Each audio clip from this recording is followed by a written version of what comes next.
Hey, beautiful souls. Welcome to Her True Stories, where we dive deep into the most shocking, heart-wrenching, and absolutely jaw-dropping real-life stories that will leave you questioning everything you thought you knew about family, love, and revenge. If you're new here, make sure you hit that subscribe button and ring that notification bell to join our community, because trust me, you don't want to miss what's coming next. Today's story is about a grandmother's love turned to fury, a daughter-in-law's deception, and a revenge so perfectly calculated that it destroyed an entire family tree. This is my story, and I'm Nikki Cody.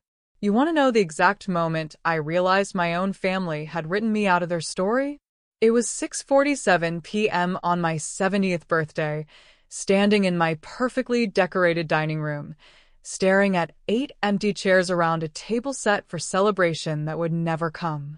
But let me back up, because this story starts long before that devastating evening.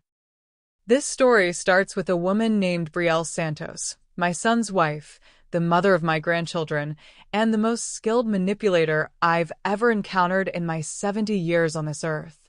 I spent 3 weeks planning my 70th birthday party. 3 weeks choosing the perfect menu, decorating my Charlotte, North Carolina home with fresh flowers, and calling everyone to confirm they'd be there.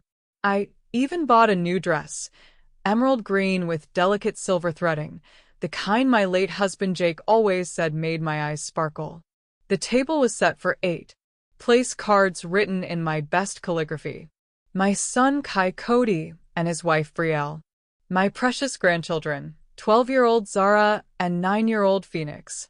My sister Harmony, her husband Blaze, and my neighbor Mrs. Chun, who'd become like family over the years.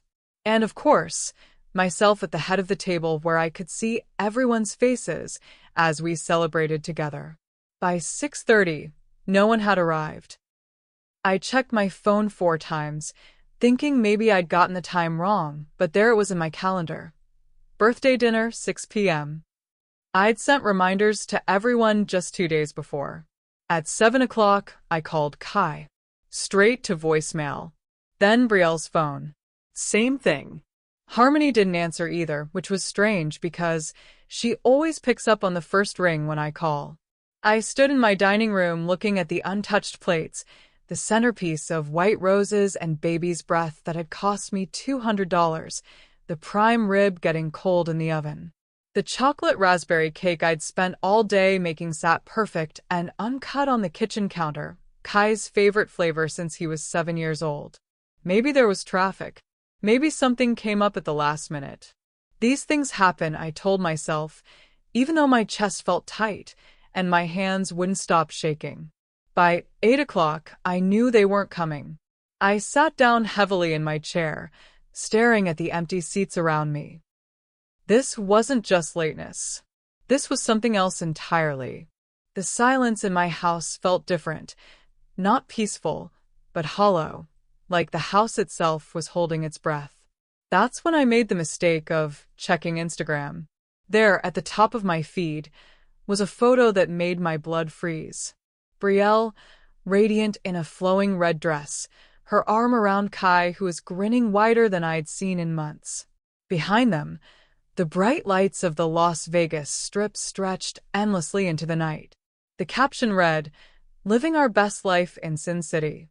Sometimes you just have to be spontaneous and chase the adventure. Hashtag bless family, hashtag Vegas vibes, hashtag living our truth. I scrolled down. More photos. Zara and Phoenix at some elaborate magic show, their faces lit up with wonder. Harmony and Blaze clinking champagne glasses at what looked like a high-end restaurant on the Strip. Everyone was there. Everyone except me. The timestamp showed the photos were posted just 30 minutes ago, while I was sitting here waiting for them, praying they were just running late.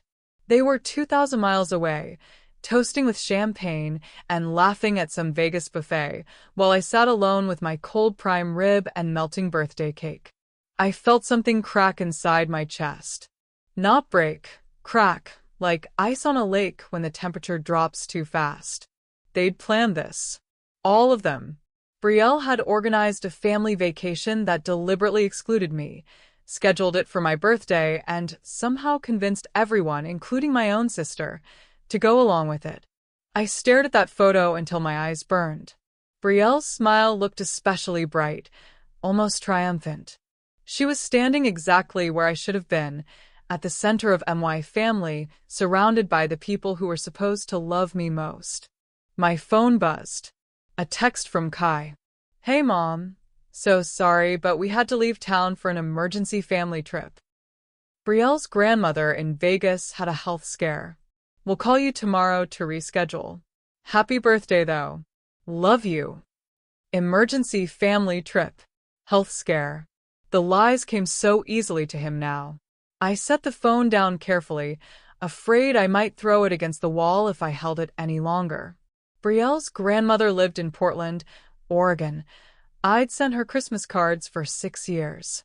And even if there had been a real emergency, what kind of emergency required my sister and her husband to tag along? I walked to the kitchen and turned off the oven, my movements mechanical and strange.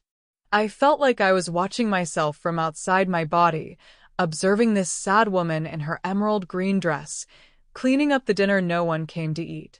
As I wrapped the untouched cake in plastic, memories started flooding back. All those other times when plans had mysteriously changed at the last minute. All those events I'd somehow missed due to miscommunications or scheduling conflicts. Zara's school play that I'd been told was canceled, but later saw photos of on Brielle's social media. Phoenix's soccer championship game that Brielle said had been moved to a different day, but hadn't been. My grandson's first day of middle school that I'd wanted to photograph, but Brielle had given me the wrong time and I'd missed it entirely. Each memory was like a puzzle piece clicking into place, forming a picture I'd been too blind to see. This wasn't a pattern of innocent mistakes. This was systematic, calculated, deliberate. Brielle had been erasing me from my own family story one miscommunication at a time. I stood in my kitchen, surrounded by the remnants of a celebration that never happened, and felt something I hadn't experienced in my 7 decades of life. The cold, crystalline clarity of absolute fury. Brielle thought she'd won something tonight. She thought she'd successfully removed the last obstacle between her and complete control of my son and grandchildren. She had no idea that she'd just awakened something in me that had been sleeping for far too long. Something that remembered how to fight, how to plan, how to destroy someone so completely they'd wish they'd never heard my name. I wasn't going to disappear quietly. I wasn't going to fade away like some inconvenient old woman who'd outlived her usefulness. If Brielle wanted to play games, she'd just made the biggest mistake of her life. Because she'd picked a fight with the wrong grandmother. I didn't sleep that night. Instead, I lay in bed staring at the ceiling, my mind cycling through every family interaction from the past 5 years, seeing them now with crystal clarity. It started small. So small I dismissed it as coincidence, as the natural growing pains of a daughter-in-law finding her place in an established family dynamic. The first red flag should have been Kai's 35th birthday party 3 years ago. I'd been planning it for weeks, his favorite barbecue restaurant, a surprise gathering with all his old college friends. But 2 days before the party, Brielle called me with devastating news. "Oh, Nikki, I'm so sorry, but we had to cancel the restaurant reservation. Kai's been feeling really overwhelmed at work lately, and he specifically asked for just a quiet dinner at home this year. Family only, you know? He doesn't want a big production." I was heartbroken but understanding. Of course, my son's mental health came first. I canceled everything, sent apologetic messages to his friends, and showed up at their house with a simple homemade cake. That's when I discovered the truth. The house was dark, empty. When I called Kai, confused and worried, he sounded genuinely surprised. "Mom, what are you talking about? We're at Topgolf with everyone right now. The party you planned is tonight, remember? Brielle said you decided to skip it because you weren't feeling well." I'll never forget the silence that followed when I told him I was standing on his empty doorstep with a cake in my hands, or the way his voice changed when he realized what had happened. There must be some misunderstanding, he'd said finally. Brielle would never let me call you back, Mom. But he never called back that night.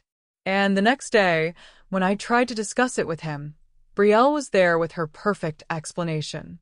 Oh my gosh, Nikki, I am so embarrassed. I got my wires completely crossed. You said you might not be feeling up to a big party, and somehow I heard that as you wanted to cancel. I'm such a scatterbrain sometimes. Can you ever forgive me? She was so apologetic, so genuinely distressed by the misunderstanding, that I felt guilty for even suspecting malicious intent. She hugged me and cried actual tears, promising it would never happen again. But it did happen again. And again. And again. Zara's dance recital, where Brielle gave me the wrong theater address, and I spent 2 hours driving around downtown Charlotte while my granddaughter performed her solo. The venue changed last minute, and I could have sworn I texted you the new address. Phoenix's birthday party that got moved from Saturday to Sunday, except it hadn't moved at all. I showed up to an empty house on Sunday while they celebrated at Chuck E. Cheese on Saturday. I'm so sorry. I was sure we talked about changing it because of the weather forecast. The family camping trip where I'd been told it was canceled due to rain, only to see photos later of everyone roasting marshmallows around a perfectly dry campfire. Oh no. The campground called and said they had a cancellation. It was so last minute, I didn't want to bother you, since you'd already made other plans. Each time, Brielle's explanations were so reasonable, delivered with such apparent sincerity and remorse, that questioning them made me feel petty and paranoid. She'd cry, apologize profusely, and promise to be more careful with communication in the future. And Kai, sweet trusting Kai, always believed her completely. But lying there in my bed on my 70th birthday, I finally saw the pattern for what it really was. This wasn't a series of innocent mistakes. This was a systematic campaign to isolate me from my own family. Brielle hadn't just excluded me from tonight's Vegas trip. She'd been practicing for 3 years, getting bolder each time, testing how much she could get away with before anyone caught on. The most insidious part was how she'd trained everyone to stop including me in the planning process.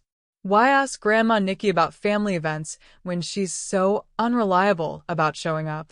Why keep her in the loop when she always seems to have scheduling conflicts?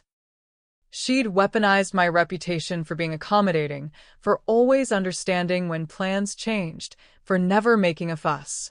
My own kindness had become the tool of my destruction. I got up and made coffee as the sun rose, my hands trembling with exhaustion and something else, a growing sense of determination. I pulled out my laptop and began doing what I should have done years ago, investigating the woman who'd married my son. What I found made my blood run cold. Brielle Santos wasn't even her real name. Her real name was Brielle Martinez, and she had a history that would have made my hair stand on end if I'd known about it before she walked down the aisle with my son. I hired a private investigator, a woman named Luna Rodriguez who specialized in background checks and family fraud cases.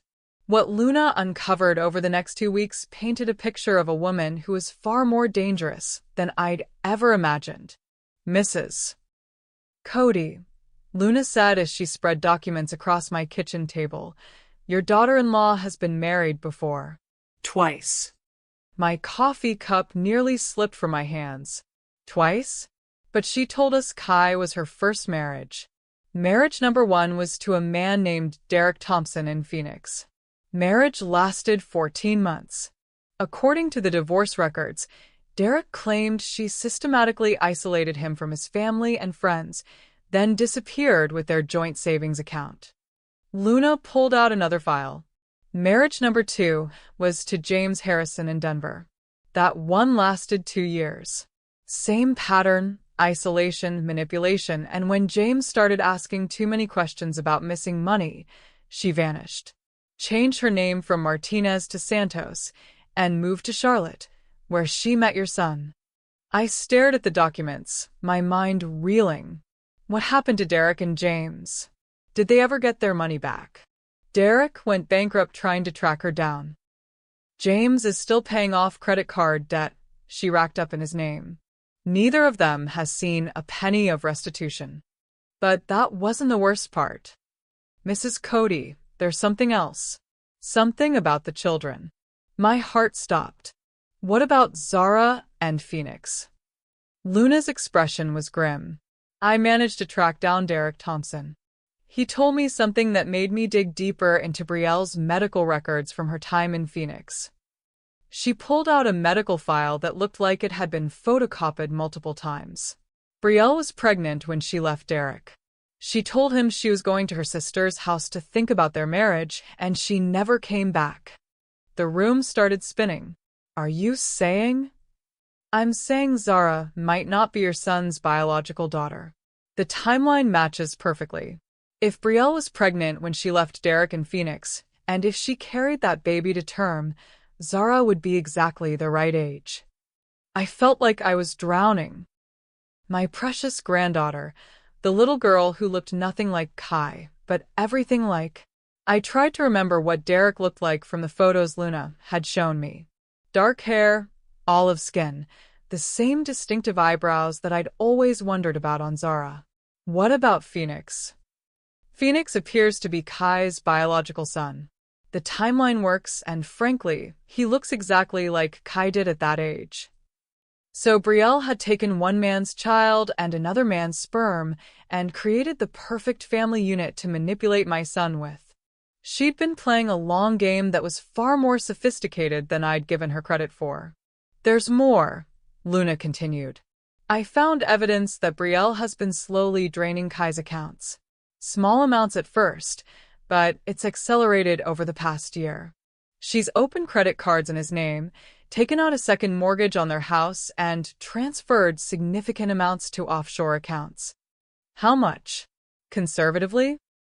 About $200,000 over the past 5 years. But Mrs. Cody, that's not what worries me most. What worries you most? Luna leaned forward, her voice dropping to barely above a whisper. I think she's planning to disappear again. All the financial maneuvering, the way she's been isolating Kai from his support system, the systematic removal of you from the family dynamic, it's the same pattern she followed with Derek and James right before she vanished. But she has Phoenix with Kai. She wouldn't just abandon her son. Wouldn't she? Mrs. Cody, this woman has already proven she's willing to take a child away from its biological father. What makes you think she won't do the same thing to your son? The thought of losing Phoenix, my grandson, my baby boy who still called me Grandma Nikki in that sweet, innocent voice, made me physically sick. What can we do? How do we stop her? Luna was quiet for a long moment. Legally? It's complicated. She's covered her tracks well, and most of what she's done exists in a gray area between manipulation and outright fraud. We could try to press charges for identity theft regarding the credit cards, but proving intentional deception is difficult. So, she just gets away with it? I didn't say that. Luna's smile was sharp. There are other ways to handle someone like Brielle. Ways that don't involve the courts. What do you mean? Mrs. Cody, you have something Brielle doesn't realize you have. You have time, resources, and now you have information. She's been playing chess while you've been playing checkers. But now that you know the rules of her game, you can play it better than she can.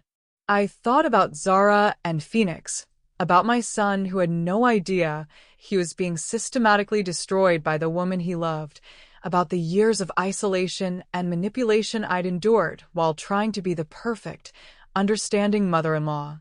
What did you have in mind? Luna opened her laptop and pulled up what looked like a detailed spreadsheet.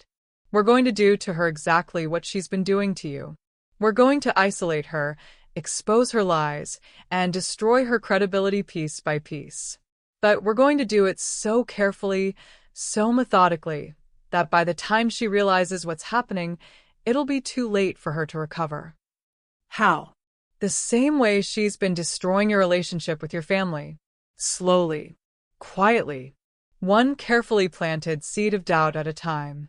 I looked at the evidence spread across my kitchen table, the financial records, the marriage certificates, the photographs of the men Brielle had destroyed before she set her sights on my son. For 3 years, I'd been the victim in this story. I'd been the confused old woman who couldn't keep track of family events, the lonely grandmother who was slowly being written out of her own family's narrative. But that woman was gone now. And the woman who remained had Luna's expertise, Derek and James's testimonies, and a fury so pure and cold that it scared even me. Brielle thought she'd won when she convinced my family to abandon me on my 70th birthday. She thought she'd finally succeeded in making me irrelevant. She had no idea that she'd just signed her own destruction order.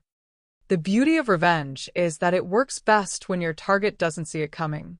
Brielle had spent 3 years teaching me that lesson, and I was about to become her most dedicated student.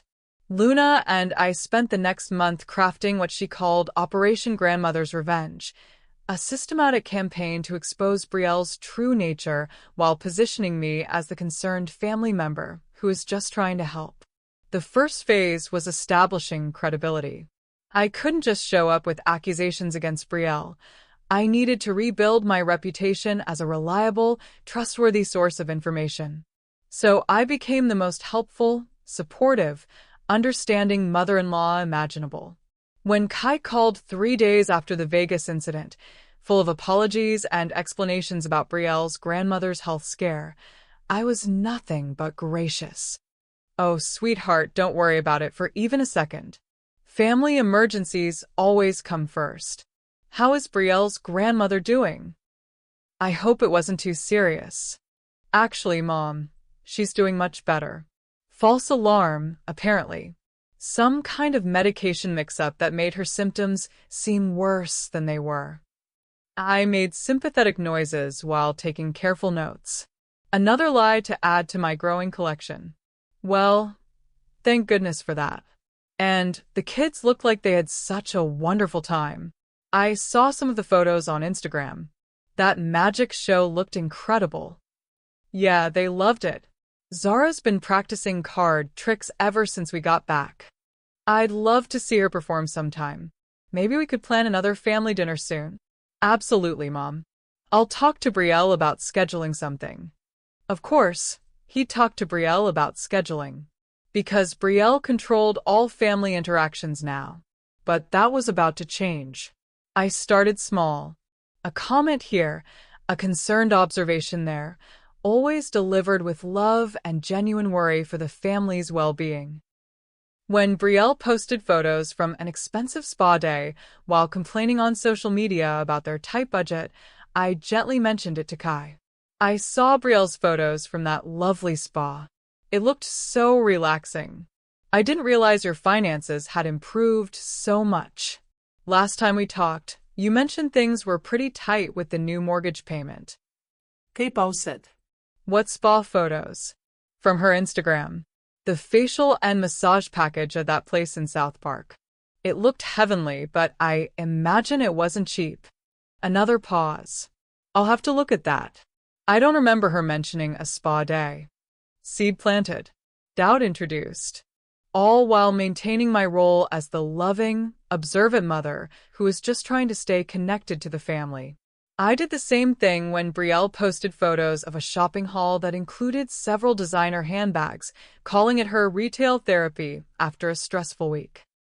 I mentioned to Kai how lovely the bags looked and asked if they were celebrating some kind of promotion or bonus at work. Promotion? No, ma'am. Why would you think that? Oh, just those beautiful bags Brielle posted. They looked like the expensive ones from that boutique downtown. I assumed you must have gotten some good news to splurge like that. Each conversation left Kai a little more confused, a little more aware of discrepancies between what Brielle told him and what she shared with the world, but the real breakthrough came when I suggested we all have dinner at their house, so I could cook for the family. "I feel terrible about missing your birthday, Mom," Kai said during one of our weekly calls. Let me make it up to you. What would you like to do? Actually, I'd love to cook dinner for everyone at your place. I know how busy Brielle is, and I miss spending time in the kitchen with my grandchildren. Could we do that this weekend? That sounds perfect. I'll check with Brielle and get back to you. But when he called back, his voice was strained. Mom, Brielle says this weekend isn't good. She's planning to deep clean the house, and she doesn't want you to see it in such a mess. Oh, that's thoughtful of her, but I don't mind a little mess. I helped raise you, remember? I've seen worse than anything your house could throw at me. I know, but she's really particular about these things. Maybe next weekend. Of course, sweetheart. Whatever works for Brielle. But I didn't wait for next weekend. That Saturday, I drove by their house around noon.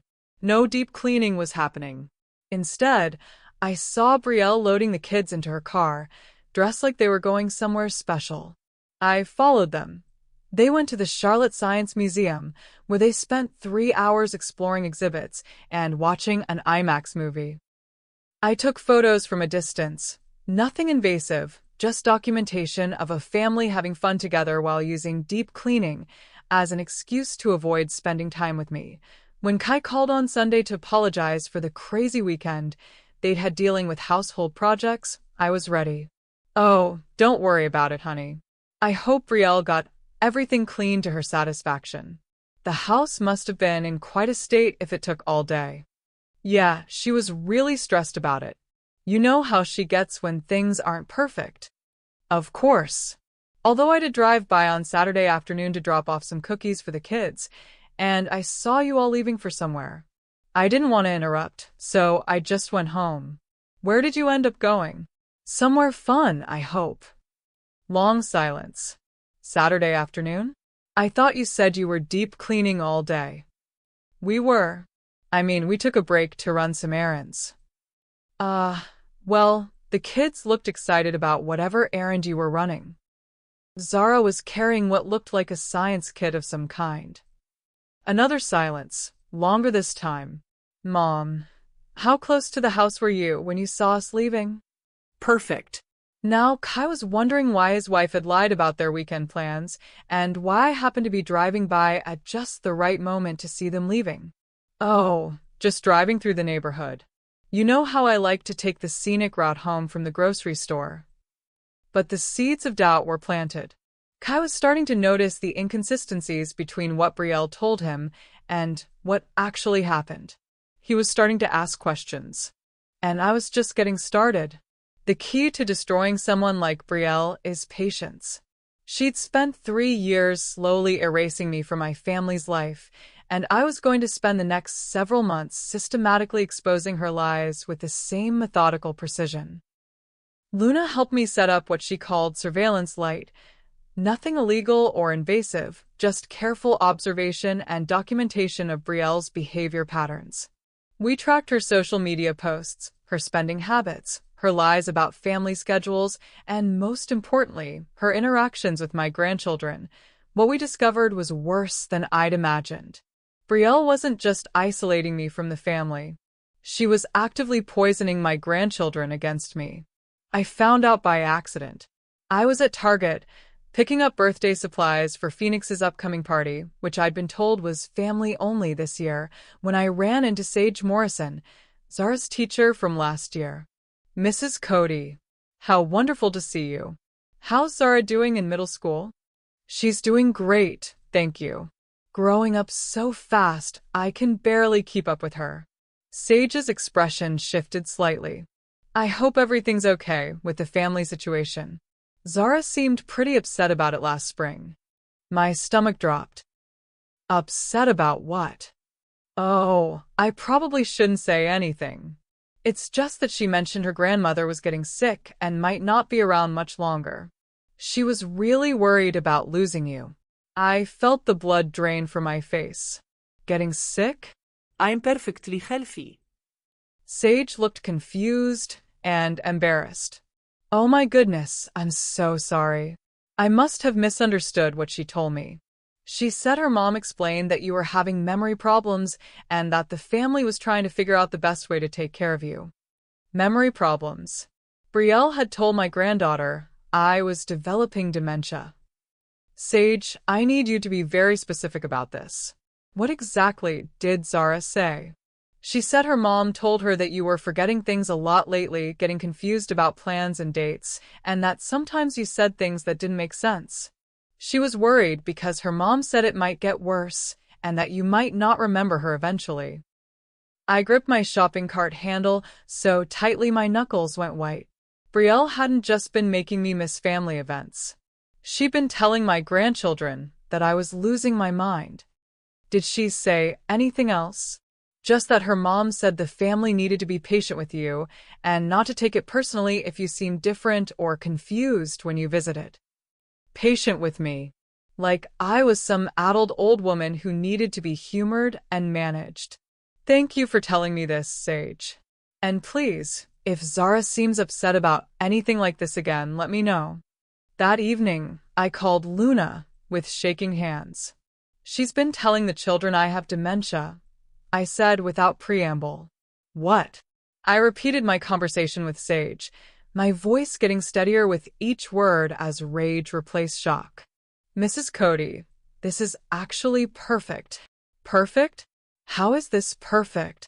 Because it's documentable, and it's cruel enough that even Kai won't be able to rationalize it away. We need to record Brielle admitting to this. We need proof. How do we do that? We set a trap. You're going to call Kai and express concern about something Zara told you, something that suggests she's been told you're losing your memory. You'll be confused and hurt, just wanting to understand what's happening. Kai will confront Brielle, and she'll have to explain herself. What if she denies it?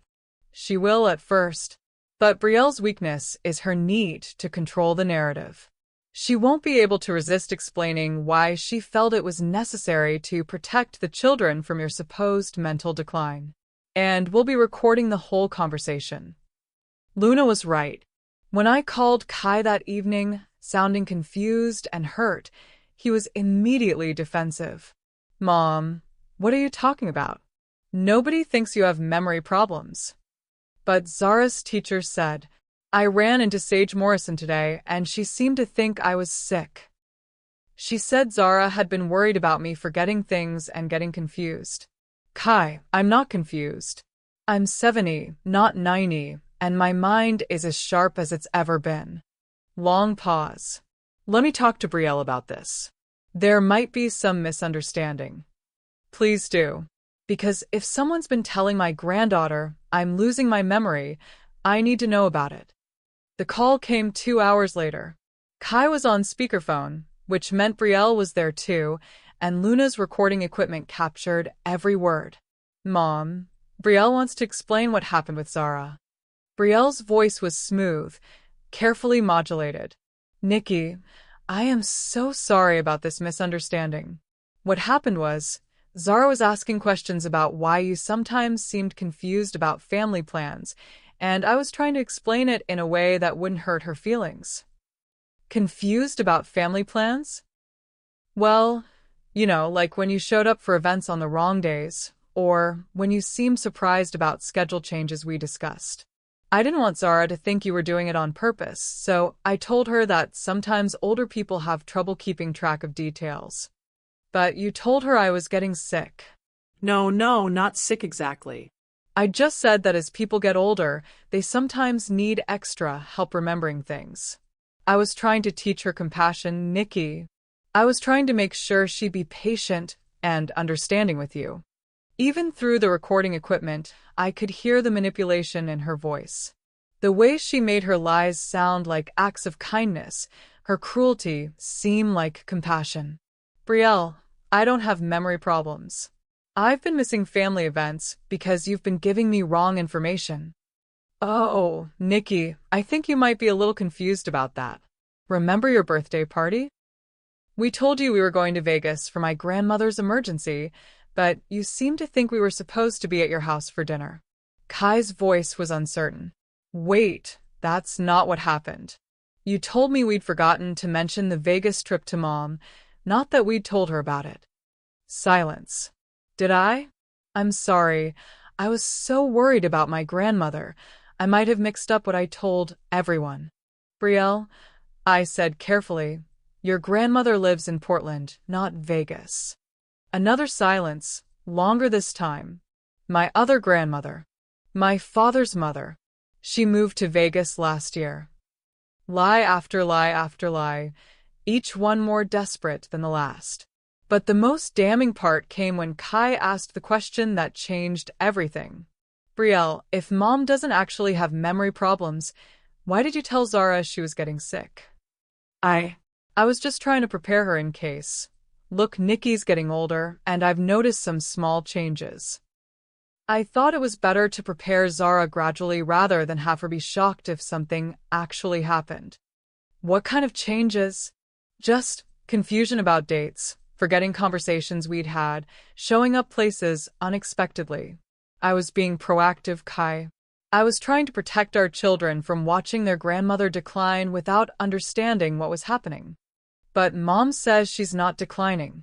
Of course she says that. People with early-stage dementia don't usually recognize their own symptoms. The audacity of it took my breath away. She was doubling down, committing to the lie even as it crumbled around her. Brielle, I said, my voice deadly calm. I'd like to see a doctor and get tested for cognitive decline. Would you be willing to come with me to discuss your concerns with a medical professional? Panic crept into her voice. That's not necessary, Nikki. I'm not a doctor, and I could be wrong about what I've observed. But you were confident enough in your observations to tell my granddaughter I was getting sick. I was trying to... You were trying to what, Brielle? Silence. I think, Kai said slowly, we need to have a longer conversation about this. Mom, can we call you back? After they hung up, I sat in my kitchen with Luna, both of us staring at the recording equipment. How long do you think it'll take for him to start putting the pieces together? I asked. Based on what I just heard, I'd say Kai's going to be asking a lot of questions tonight, and Brielle's going to have a very hard time answering them. Luna was right. The call came at 11:30 p.m. Mom, Kai's voice was strained, exhausted. I need to ask you something, and I need you to be completely honest with me. Of course. Have you been having any memory problems at all? Any confusion about dates or conversations? Anything that might explain why Brielle thought you were declining? Kai, my memory is perfect. I can tell you every single family event I've missed over the past 3 years, and I can tell you exactly what Brielle told me about each one that turned out to be false. Can you prove that? I smiled. Actually, yes. I can. What Brielle didn't know was that I'd been keeping records for the past month. Every text message, every phone call, every miscommunication was documented.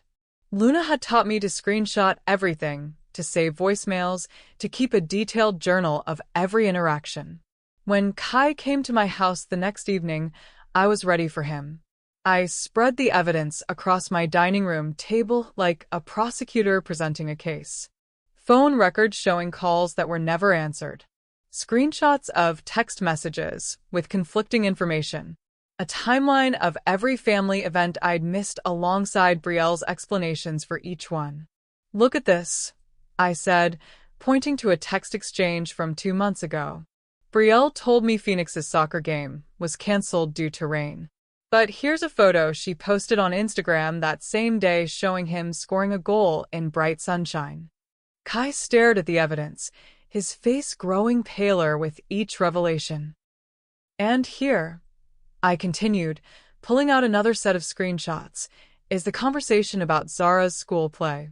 Brielle told me it was postponed indefinitely due to a flu outbreak. But the school's website shows it went on as scheduled, and here's her post about how proud she was of Zara's performance. Mom, this. Kai's voice was barely a whisper. This can't be right. These have to be misunderstandings. Kai, sweetheart, I know this is hard to hear. But look at the pattern. Every single time, Brielle gave me information that kept me away from family events. Every single time, she had a perfectly reasonable explanation. And every single time, the truth was different from what she told me. I pulled out the most damning piece of evidence, the recording from our phone call the night before. I want you to listen to something. As Brielle's voice filled the room, admitting to telling Zara I was developing dementia, I watched my son's face crumble. This wasn't about miscommunication anymore. This was about deliberate manipulation, about poisoning his daughter's relationship with her grandmother based on complete lies. "She told my daughter you were getting sick," he said, his voice hollow. "She made Zara worry that you were going to forget her." "Yes, she did. And Kai, I need you to understand something. This isn't just about me. If Brielle is willing to lie to your children about their grandmother's mental health, what else is she lying about?" That's when I handed him Luna's investigation file. "What is this?" "Information about your wife's past. Information I think you need to see." I watched Kai's face as he read about Brielle's previous marriages, her pattern of manipulation and financial abuse, her real name, and criminal history.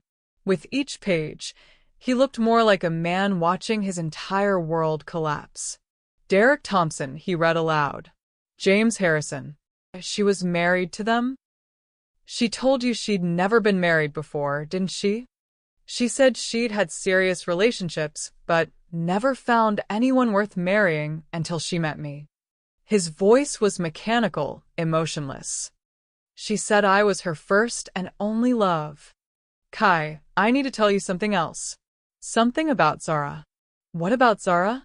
I showed him the timeline Luna had constructed, the medical records, the documentation about Brielle's pregnancy when she left Derek Thompson. "There's a very good chance that Zara isn't your biological daughter." The color drained completely from his face. "That's impossible. Zara looks like me. Everyone says so." "Does she? Or have we all convinced ourselves she does because we wanted to believe it? When's the last time you really looked at her next to a photo of yourself at that age?" Kai was quiet for a long moment, and I could see him thinking, remembering. Zara had his coloring, but her facial features were completely different. Her nose, her eyes, the shape of her face, none of it resembled either Kai or me. "Even if that's true," he said finally, "she's still my daughter. I've raised her since she was a baby." "Of course she is. But Kai, if Brielle has been lying about this, what else has she been lying about?" That's when I showed him the financial records Luna had uncovered. The offshore accounts, the credit cards opened in his name, the mysterious transfers that had slowly drained their savings over the past 5 years. $200,000, I said quietly. "That's how much she's stolen from you. And if Luna's right, she's planning to disappear with both children soon." Kai stared at the financial documents, his hands shaking. "The second mortgage," he said suddenly. "She said we needed it for home improvements, but we never did any improvements." "Where did you think that money went?" "She said she was investing it, building a college fund for the kids." He laughed bitterly. "God, I'm such an idiot." "You're not an idiot. You're a trusting person who fell in love with a skilled manipulator. But Kai, we need to act fast. If she realizes we're onto her, she'll disappear and take the children with her." "What do you want me to do?"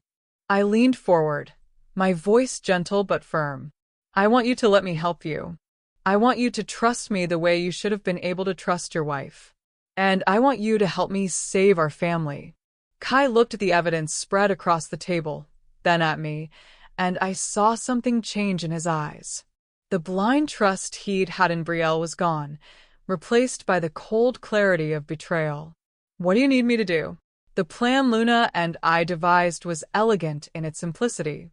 We were going to give Brielle exactly what she'd been working toward, the opportunity to disappear with the children, while making sure she couldn't actually succeed. First, we needed to document her intentions. Kai was going to go home and act completely normal while wearing a recording device. We needed Brielle to incriminate herself, to admit to her plans, to reveal the full scope of her deception. She's smart, Luna warned as she fitted Kai with a tiny recording equipment. She's been manipulating people for years, and she's good at it. Don't try to be clever or lead her into saying something specific. Just be yourself, and let her reveal herself. Kai nodded, but I could see the fear in his eyes. This was the woman he'd shared a bed with for over 5 years, the mother of his son, the person he'd trusted above all others. Discovering her true nature was devastating enough. Having to actively deceive her was almost more than he could bear. I don't know if I can do this, Mom. What if she realizes something's wrong? Then we'll have learned something important about how observant she really is. But, Kai, you need to remember something. Everything she's done to you, everything she's done to me, everything she's told the children, it's all been calculated. She's been playing a role for years. Now it's your turn. That evening, while Kai went home to his wife and children, I sat in my living room with Luna, listening to their conversation through the wireless recording equipment. It started normally enough. Dinner conversation, homework help, the usual domestic routine. But around 9 p.m., after the children were in bed, things got interesting. Kai, we need to talk about your mother. What about her? The conversation last night was concerning. I think she might be more confused than we realized. I had to admire Brielle's commitment to the lie, even in the face of overwhelming evidence. Confused how? The way she kept insisting she didn't have memory problems, the way she seemed to blame me for the miscommunications we've had. It's classic early-stage dementia behavior, confusion, paranoia, making up stories to explain gaps in memory. Brielle, what if she's not confused? What if her memory is fine, and there really have been miscommunications? Silence. Then, Kai, are you questioning my judgment about this? I'm trying to understand what's happening. My mother showed me some evidence today that was troubling. What kind of evidence? Text messages, photos, documentation of events where what you told her didn't match what actually happened. Longer silence. When Brielle spoke again, her voice had a sharp edge that I'd never heard before. Your mother is manipulating you, Kai. This is exactly what happens when dementia patients start to lose their grip on reality. They become convinced that everyone around them is lying, that there's some conspiracy against them. But what if she's right? What if there have been genuine miscommunications? Are you seriously taking her side against me? Against your own wife. And there it was, the moment when Brielle's mask slipped, when the sweet, understanding daughter-in-law disappeared and revealed the manipulator underneath. I'm not taking sides. I'm trying to understand the truth. The truth? The truth is that your mother is getting old and sick, and instead of accepting that, she's trying to turn you against me. The truth is that I've been protecting our children from watching their grandmother deteriorate, and instead of being grateful, you're questioning my judgment. Protecting them how? By managing their expectations. By preparing them for the fact that Grandma Nikki isn't going to be the same person she used to be. By making sure they understand that her confusion and forgetfulness aren't personal rejections. But what if she's not confused or forgetful? Brielle's voice turned cold. Then I guess I've been wrong about everything. Is that what you want to hear, Kai? That I've been systematically lying to you and manipulating our family for years? Is that the story you'd prefer to believe? The beautiful thing about Brielle's response was how close it came to a confession while still maintaining plausible deniability. She was challenging Kai to accuse her directly, betting that he wouldn't have the courage to do it. She was wrong. Actually, Brielle, I think that might be exactly what's been happening. The silence that followed was deafening. What did you just say to me? I think you've been lying to me. I think you've been manipulating our family. And I think my mother has been telling the truth about everything. Are you out of your mind? How can you even suggest? Because I have proof. Another silence, this one charged with danger. What kind of proof? Financial records. Documentation of your lies. Information about your past that you never told me. My past? What are you talking about? I'm talking about Derek Thompson and James Harrison. I'm talking about your real name being Martinez, not Santos. I'm talking about the pattern of behavior that brought you to Charlotte and into my life. The silence stretched so long, I thought the recording equipment might have malfunctioned. When Brielle finally spoke, her voice was different, harder, colder, stripped of all pretense. I see. So Mommy Dearest has been busy. This isn't about my mother. This is about you lying to me for 5 years. 5 years? Try your entire relationship. Everything about us has been a lie, Kai. Everything you think you know about me, about our marriage, about our family, it's all been carefully constructed to give me what I needed. I couldn't believe what I was hearing. She was confessing, actually confessing to everything. What did you need? Security. A home base. A man stupid enough to believe my sob stories and fund my lifestyle while I figured out my next move. And the children? What about them? Are they part of your next move? Or are you planning to abandon them like you did Derek's child? Another long pause. When Brielle spoke again, her voice was calculating. Zara isn't your daughter, Kai. I think you've figured that out by now. But Phoenix is, and he's coming with me. Coming with you where? Somewhere you and your interfering mother will never find us. I've been planning this for 2 years, building up accounts, establishing new identities. I just needed a little more time, but apparently your mother couldn't leave well enough alone. You're talking about kidnapping my son. I'm talking about taking my son away from a father who's too weak to protect him from a grandmother who's clearly mentally unstable. The irony was breathtaking. After years of claiming I was the one with mental health issues, Brielle was now using that lie to justify stealing my grandson. Brielle, if you try to take Phoenix, you'll what? Call the police? Tell them your wife is leaving you and taking her son?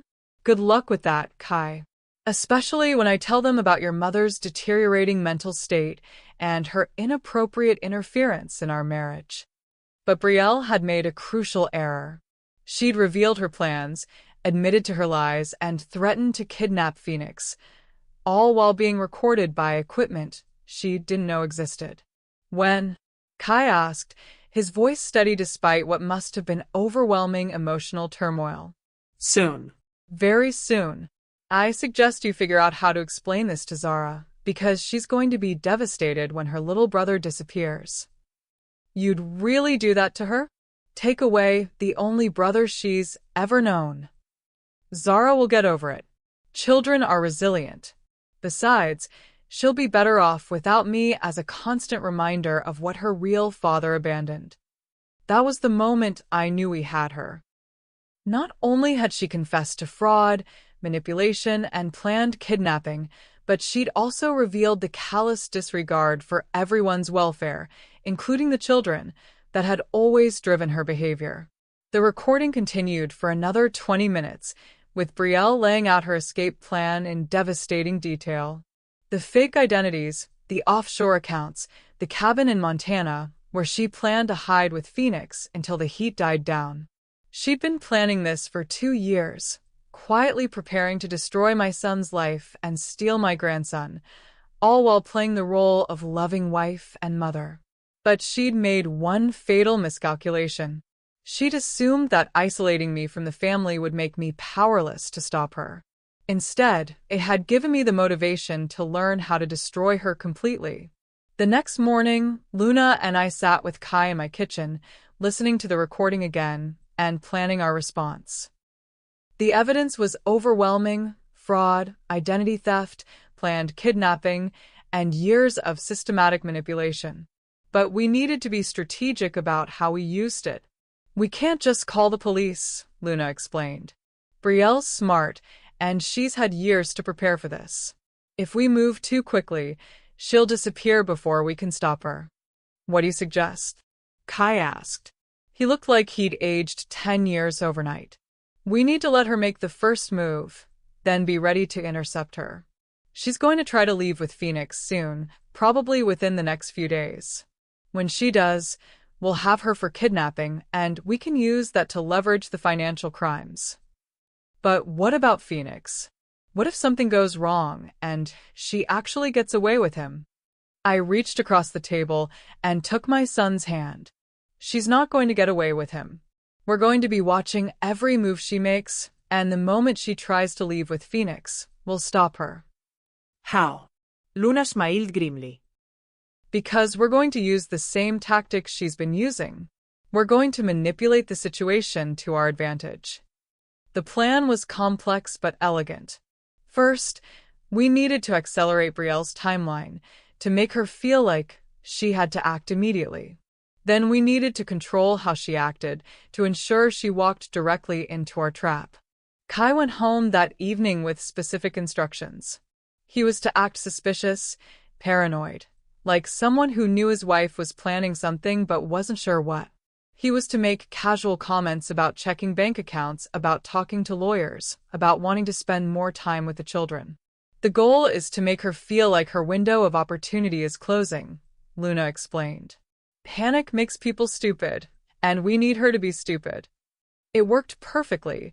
Within 24 hours, Brielle was moving fast. Kai reported that she'd made several phone calls in private, had started quietly packing things when she thought he wasn't looking, and had asked him about his work schedule for the next few days. She's going to make her move tomorrow, Luna predicted. Friday afternoon, when Kai's at work and the kids are getting out of school. She'll pick up Phoenix, tell him they're going on a special trip, and disappear. How do you know that? Because it's what I would do. Take the kid when he's expecting to be picked up anyway, when his absence won't be noticed for several hours. Tell him that's an adventure, so he cooperates. Be long gone before anyone realizes what's happened. So how do we stop her? We don't stop her. We let her try, and then we destroy her. The trap was set for Friday afternoon. Kai called in sick to work, but parked several blocks away where he could watch the house without being seen. Luna and I were positioned near Phoenix's school with a clear view of the pickup area. Undercover police officers were stationed at key points along the route Brielle would most likely take to leave the city. Everything depended on timing. At 3:15 p.m., Brielle's car pulled into the school parking lot. She looked nervous, checking her mirrors constantly, scanning the other parents like she expected to see surveillance teams. She wasn't wrong. Phoenix came running out of the building with his usual Friday afternoon energy, backpack bouncing as he headed for his mother's car. I watched my grandson climb into the passenger seat, completely unaware that his mother was planning to steal him away from everyone who loved him. As Brielle's car pulled out of the parking lot, Luna activated the tracking device we'd planted on her vehicle the night before. Phase 1 complete, she said into her radio. Target is mobile with a child. For 20 minutes, we followed at a distance as Brielle drove toward the interstate. She was being careful, taking a circuitous route, doubling back several times to check for surveillance. But she was also operating under the assumption that she'd outsmarted everyone, that her escape was going to succeed. She was wrong. At 3:47 p.m., Brielle pulled into a rest stop just outside Charlotte. Through binoculars, I watched her make a phone call, probably to whoever was helping with her escape plan. Phoenix was still in the car, looking confused but not alarmed. That's when Luna gave the signal. Police cars converged on the rest stop from 3 different directions. Brielle barely had time to register what was happening before officers were surrounding her vehicle, weapons drawn, shouting commands. I watched my grandson's face through the car window, saw the confusion turn to fear as he realized something was very wrong. But the officers were careful, professional. They got Phoenix out of the car quickly and safely, leading him away from the chaos while they arrested his mother. Brielle fought them, screaming about illegal detention and violation of her rights. But the evidence against her was overwhelming, and within minutes she was in handcuffs, being read her rights for kidnapping, fraud, and identity theft. It's over, Luna said quietly as we watched them put Brielle in the back of a police car. But for me, it wasn't over. It was just beginning. The legal proceedings moved quickly once the authorities had the evidence Luna and I had compiled. Brielle was charged with multiple counts of fraud, identity theft, child endangerment, and attempted kidnapping. The recording of her confession sealed her fate, but the legal victory was only part of what I wanted. I wanted her to lose everything, the way she'd tried to make me lose everything. Within a week of her arrest, her true identity and criminal history were public record. Local news stations picked up the story. Woman arrested for attempted kidnapping had history of identity fraud. The details were devastating. The previous marriages, the stolen money, the elaborate lies she'd told to manipulate my son. Derek Thompson and James Harrison both came forward with their own stories, adding weight to the case against her. The pattern of behavior was undeniable, but Brielle's public humiliation was nothing compared to what happened to her support network. It turned out that several of her friends had known about her plans and had been helping her prepare for her escape. They'd been storing money for her, helping her create false documents, even scouting locations where she could hide with Phoenix. All of them were now under investigation as accessories to kidnapping and fraud. The sophisticated social circle Brielle had built in Charlotte, the yoga moms, the PDA members, the country club wives, all distanced themselves from her immediately. Their carefully curated social media feeds were scrubbed of any photos or mentions of Brielle. Invitations were rescinded. Friendships evaporated overnight. She'd gone from being the admired mother and wife to being a pariah whose very name was synonymous with deception and child endangerment. But I wasn't finished with her yet. While Brielle sat in jail awaiting trial, I began the systematic destruction of her reputation in every community where she'd lived. Derek Thompson and James Harrison were eager to help, sharing their own evidence of her fraud with journalists and law enforcement agencies. I hired a publicist, yes, a publicist, to ensure that Brielle's story reached as wide an audience as possible. I wanted every woman in America to know her face, her methods, her pattern of targeting trusting men and destroying families. The story went viral on social media.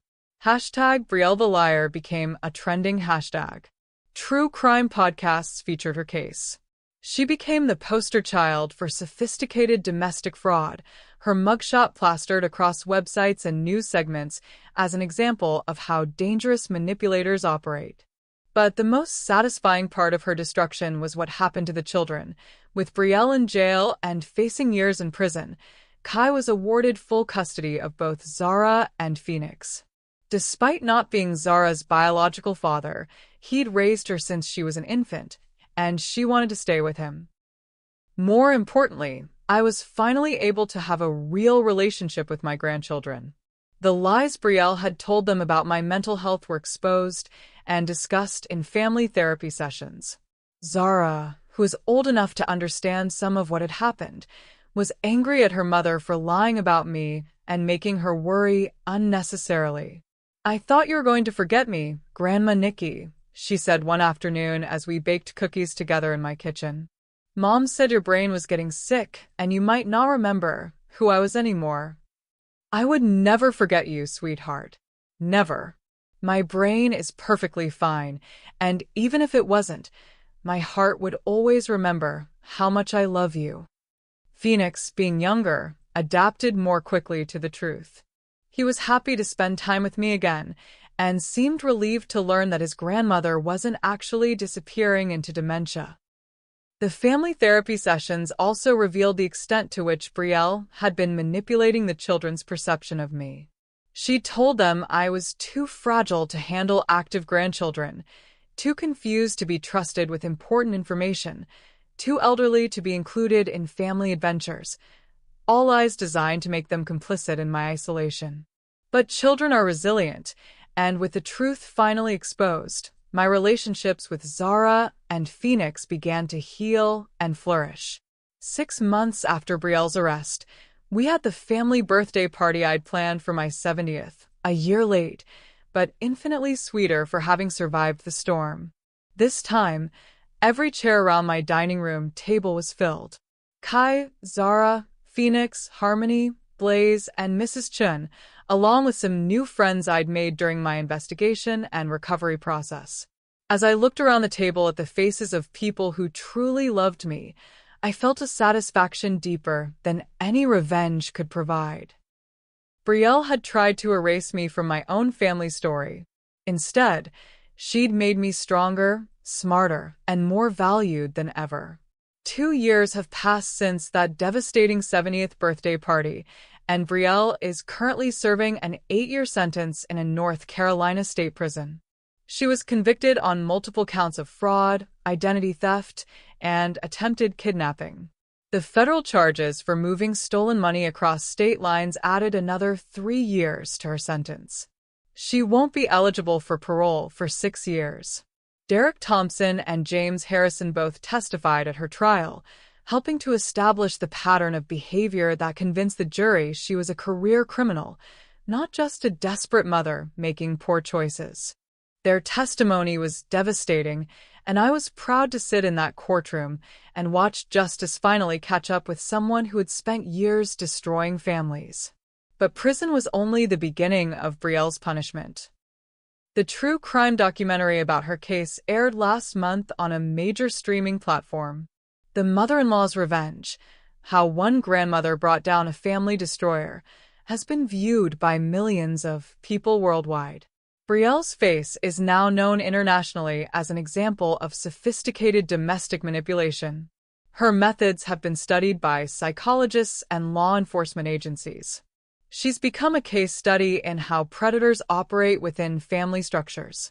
Every Google search of her name, in any of her various identities, brings up articles about her crimes. Any future attempt to manipulate or deceive someone will be immediately discoverable through a simple internet search. Her reputation isn't just destroyed, it's permanently destroyed. But the most satisfying aspect of my victory isn't what happened to Brielle. It's what happened to my family. Kai and I are closer now than we've ever been. The experience of discovering how thoroughly he'd been manipulated was humbling for him, but it also made him appreciate the relationship we'd had before Brielle came into our lives. "I'm sorry, Mom," he told me one evening as we watched Zara and Phoenix play in my backyard. "I'm sorry I let her convince me you weren't important. I'm sorry I chose her version of reality over yours." "You loved her," I replied. "You wanted to believe the best about the person you'd chosen to spend your life with. That's not a character flaw, Kai. That's what good people do. But I should have trusted you. Now you know better. And now you'll teach your children to recognize the warning signs so they'll never fall victim to someone like Brielle." Zara, now 14, has become fiercely protective of our family's integrity. She's learned to spot manipulation tactics, to question inconsistencies, to verify information before accepting it as truth. She's also become an advocate for grandparents' rights, writing essays for school about the importance of extended family relationships. Phoenix, now 11, barely remembers his mother's lies. His relationship with me is natural and uncomplicated, built on a foundation of honesty and mutual respect. He calls me every week, visits every weekend, and includes me in all his important moments. I didn't just get my family back. I got a better family, one built on truth instead of manipulation. The house where I'd once sat alone on my 70th birthday is now constantly full of voices and laughter. Zara and Phoenix spend most weekends with me. Kai brings dinner over twice a week. We take family vacations together, celebrate holidays together, and most importantly, we include each other in the planning of our lives. The woman who once felt invisible and irrelevant has become someone whose voice matters, whose experience has value, whose age is seen as wisdom rather than liability. But perhaps the most meaningful change is internal. I no longer measure my worth by how much I'm needed or how much I can give. I understand now that real love doesn't require constant proof, constant sacrifice, or constant accommodation. Real love accepts you as you are, includes you naturally, and doesn't require you to diminish yourself to make others feel bigger. I am Nikki Cody, 72 years old, grandmother, family protector, and absolutely nobody's victim. The woman who sat alone in her dining room 2 years ago, staring at empty chairs and wondering where she'd gone wrong, is gone forever. In her place is someone who knows her worth, who fights for her place in her family story, and who will never again allow anyone to erase her from the lives of the people she loves. Brielle thought she could write me out of my own family's narrative. Instead, she became a cautionary tale in mine. And my story? My story is one of triumph, of justice, and of the unbreakable bond between a grandmother and the family she refused to lose. The birthday party that never happened taught me the most valuable lesson of my life. Sometimes the people who try to destroy you end up giving you exactly what you need to become stronger than you ever imagined possible. I'm grateful to Brielle for that lesson, even if she'll spend the next 6 years regretting the day she decided to underestimate the determination of a grandmother who had nothing left to lose. And that's my story, beautiful souls. I know it's a heavy one, filled with betrayal and heartbreak, but also with triumph and justice. Sometimes the people we trust most are the ones who hurt us deepest. Sometimes family members can be the most dangerous predators of all. But sometimes, if you're smart enough and strong enough and angry enough, you can turn the tables on the people who try to destroy you. If you're dealing with family members who are manipulating or isolating you, please know that you're not alone. Trust your instincts. Document everything. Seek help from professionals who understand these dynamics. And remember that your worth isn't determined by how much others need you or how willing you are to sacrifice for people who don't appreciate your sacrifice. You matter. Your relationship should add to your life, not diminish it. And if someone in your family is systematically trying to erase you from important moments and memories, that's not love. That's abuse. If this story resonated with you, please give it a thumbs up and subscribe to Her True Stories for more real-life tales of survival, justice, and redemption. Ring that notification bell so you never miss an episode, because we have some incredible stories coming up that will absolutely shock you. Remember, your story matters too. Whether you're fighting back against manipulation, protecting your family from predators, or simply trying to maintain your dignity in difficult relationships, your experience has value and deserves to be heard. Until next time, keep fighting for the respect you deserve, keep protecting the people you love, and never let anyone convince you that your voice doesn't matter. I'm Nikki Cody, and this has been Her True Stories. Thank you for joining our community. Thank you for supporting this channel, and remember, you are never too old to fight back.